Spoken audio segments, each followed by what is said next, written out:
J'étais convaincue qu'il ne m'était absolument pas possible de vivre une vie vraiment heureuse. Et si je ne pouvais pas vivre heureuse, je ne voulais pas vivre du tout. Tout a commencé par un divorce, mon foyer brisé. Je pense que cela a influencé ma pensée et que je me suis sentie rejetée. Je ne comprenais pas. J'étais un petit enfant et je ne connaissais rien au monde des adultes. Aussi ai-je eu le sentiment que j'étais la cause de leur rupture. Le sentiment de rejet ne fit que grandir et j'ai commencé à me considérer comme un fardeau pour les autres. Chaque petit commentaire, même le plus insignifiant, j'en faisais toute une montagne. C'était comme des semences auxquelles je pensais et repensais sans cesse. Et je me suis sentie toujours plus rejetée, au fur et à mesure que je grandissais. Je me demandais, mais qu'est-ce qui ne va pas chez moi? Je me suis dit que la seule solution, c'était d'en finir avec la vie. Je suis allée dans la chambre de ma mère afin que personne ne me voie. J'étais déterminée à en finir, à ne plus ressentir ce vide, à mettre un terme à ma souffrance et à ma solitude. Rien n'allait pouvoir m'arrêter. Je me suis mise à pleurer et à crier à Dieu. « Seigneur, pardonne-moi » et le coup est parti. Mes poumons ont commencé à se remplir de sang. Mes oreilles, je suis devenue sourde. Tout doucement, je n'entendais plus. Mes yeux sont devenus aveugles. J'avais les yeux ouverts, mais je ne voyais plus.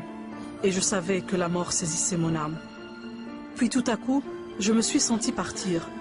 Mon âme quittait mon corps et tombait toujours plus. Et j'ai compris que je ne contrôlais plus ma destinée. J'ai atterri dans un lieu de tourment complet. Et mon corps était brûlant. Je n'étais plus solitaire. Je n'étais plus déprimée. Je suis devenue la dépression. Je suis devenue la solitude. Je suis devenue un être tourmenté et empli de peur. Alors que je regardais autour de moi, j'ai vu d'autres personnes qui toutes hurlaient de douleur. Le point commun à tous, c'était que chacun d'entre nous désirait crier à ceux restés sur terre de ne pas venir dans cet endroit. Reconnaissez que Jésus-Christ est la vie. L'éternité est réelle. L'enfer existe et le ciel aussi. Votre vie sur terre détermine l'endroit où vous irez. Chacun demandait à ceux qu'ils aimaient d'écouter la vérité. Puis, j'ai vu la main de Dieu descendre et j'ai su que c'était pour moi. Sa main m'a prise et en un instant, je n'étais plus un être tourmenté de péché. J'étais devenu un être purifié et Dieu m'emmenait au ciel. C'était une paix incomparable, d'une beauté et magnificence au-delà de toute mesure. Je n'ai pas pu y rester et il ne m'a pas été permis de voir quoi que ce soit de spécifique. Cependant, je sentais la présence de Dieu dans sa plénitude. J'ai pu ressentir une sérénité parfaite. Et pour la première fois de ma vie, de la joie, une joie complète, une joie entière. Puis, cette main a commencé à me ramener dans l'univers. Et je me suis vue retourner chez moi, traverser le plafond et être déposée avec douceur dans mon corps physique. J'ai ouvert les yeux et je l'ai vu repartir. À ce moment, j'ai compris que Dieu m'aime. J'ai invoqué son nom, lui demandant de me pardonner, et il l'a fait. À cet instant, j'ai reçu une force spirituelle que je n'avais jamais eue avant. J'ai reçu une joie que je n'avais jamais connue, et une paix qui allait pouvoir me faire traverser ce qui m'attendait. La balle était passée à moins d'1 demi-centimètre de mon cœur, juste à quelques millimètres. les médecins m'ont expliqué que la pression d'un calibre 38 aurait dû faire exploser mon cœur. Ils ne comprenaient pas pourquoi je n'avais rien. J'avais juste quelques côtes cassées, rien d'autre.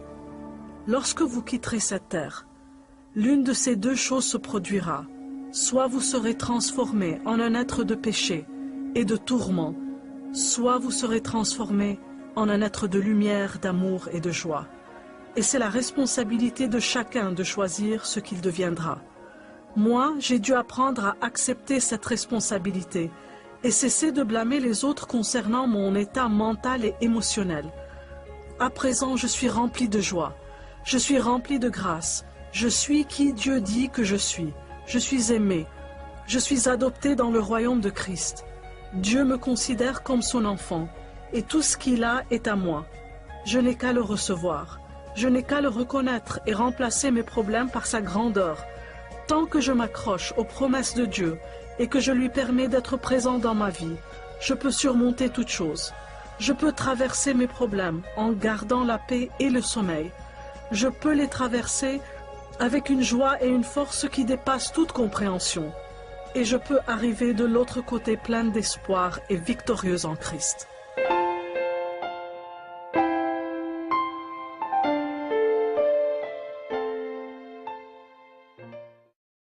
At this moment, God commands all men to repent and believe that today is the day of salvation, that you are to flee from the wrath to come, to flee from the law of Moses that condemns you into the city of refuge, who is Jesus Christ our Lord. Run to Him.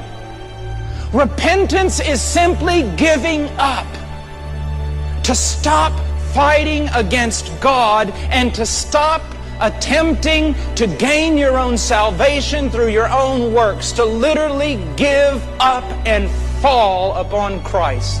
That is salvation. So that you say, nothing in my hands I bring, simply to the cross I cling. And when that seed grows in you to the point where you know that you're standing before God is 100 absolutely % based and founded upon the perfect work and merit of Jesus Christ, then you stand before Him with confidence, knowing that all your sins have been atoned for and that you are righteous in Christ.